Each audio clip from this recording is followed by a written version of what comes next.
ഇനി അള്ളാഹുവിനെ ഭയമുള്ളവർ ഉപദേശം സ്വീകരിക്കുന്നതാണ്. അപ്പം നല്ല പേടിയുള്ളവർ, അള്ളാഹുവിനെ പേടിയുള്ള ആൾക്കാർ ഈ ഉപദേശം സ്വീകരിച്ചോളും. അല്ലാത്തവരെ കുറിച്ചാണ് ഇനി പറയുന്നത്. ഏറ്റവും കഠിനമായ അഗ്നിയിൽ പ്രവേശിക്കുന്ന മഹാദുഷ്ടൻ അതിനെ വിട്ടകന്നു പോകുന്നതാണ്. അപ്പോൾ ഇത് കേൾക്കാനും ഉപദേശം സ്വീകരിക്കാനും തയ്യാറാവാത്ത ആൾക്കാരാരാണ്? അവർ നാളെ തീയിലിട്ട് പൊരിക്കപ്പെടാൻ പോകുന്ന ദുഷ്ടന്മാരാണ് എന്ന് അവരെ ഭീഷണിപ്പെടുത്തുകയാണ് ഇവിടെ ചെയ്യുന്നത്. ഇത് തന്നെയാണ് ആദ്യം ഇറങ്ങിയ എല്ലാ സൂറത്തുകളുടെയും ആശയം അവസാനം കൊണ്ട് എത്തിക്കുന്നത്. നീ ഇപ്പോൾ തൽക്കാലം ഉപദേശിച്ചാൽ മതി, പിന്നെ ഞാൻ ശരിയാക്കി തരണ്ട്.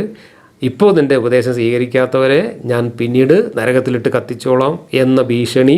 ഇതെല്ലാം ഒരേ പാറ്റേണിലാണ്, ആശയപരമായി ഇതെല്ലാം ഒരേ പാറ്റേണിലാണ് ആദ്യം ഇറങ്ങിയിട്ടുള്ള ഈ സൂക്തങ്ങളും സൂറത്തുകളെല്ലാം വന്നിട്ടുള്ളത്.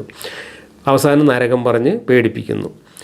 പിന്നീട് അതിൽ വെച്ച് അവൻ മരിക്കുന്നതല്ല ജീവിക്കുന്നതുമല്ല. നരകത്തിൽ മരണവുമില്ല, ജീവിതവുമില്ല.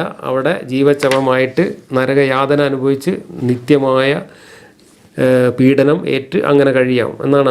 ഭീകരമായ നരകം കാണിച്ച് ആളുകളെ ഭീഷണിപ്പെടുത്തുകയാണ്. മുഹമ്മദിൻ്റെ ഉപദേശം സ്വീകരിക്കാൻ തയ്യാറാവാത്ത ആളുകളെ. സ്വീകരിക്കാൻ അവർ തയ്യാറാവാതിരിക്കുന്നതിൻ്റെ കാരണം അവർക്ക് അത് ബോധ്യപ്പെടാൻ വേണ്ട യാതൊന്നും മുഹമ്മദ് അവരുടെ മുമ്പിൽ അവതരിപ്പിച്ചില്ല എന്നതാണ്.